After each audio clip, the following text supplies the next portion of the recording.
You may be having an issue with your specific TikTok analytics where for some reason your analytics on your page are just not working, or maybe they're missing or whatever the case is.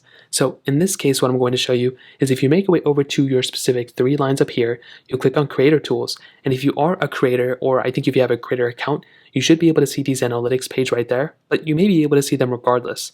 Now, when I click on them without getting into too much detail, I actually end up seeing something along the lines of this. So you'll basically see missing days within your analytics. So maybe it's missing days, missing comments, and it may freak you out because you'll be like, oh, I got all these days here, but then randomly I'll have like 0 days here.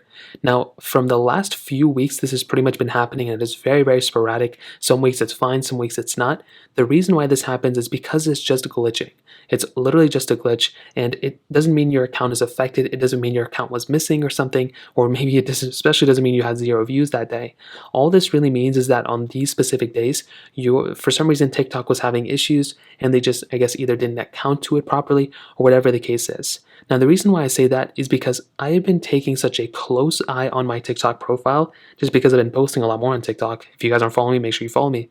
And I've been following through and I've been making sure, I've been looking at the numbers and I'm like, okay, the numbers are kind of decent. They've been going up, but also the missing days there, my account was up. I know the numbers are there, but then after a few days, those accounts that were missing, like, these specific days right here, they will end up coming back up.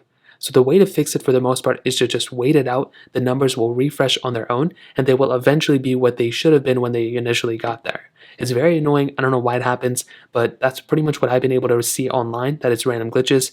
For some reason, it's still working out like that. You can always make your way over to your app store. You can always update TikTok. So just go and type in TikTok, click on the app, update that specific application, and that may end up working out for you. So that kind of covers it. If you have any other thoughts or questions, let me know in the comment section below. Hit the like button, that'll mean so much, but definitely hit that subscribe button. More importantly than everything else, I love every single one of you guys. Hopefully I'll catch you guys in the next video. Peace out till then.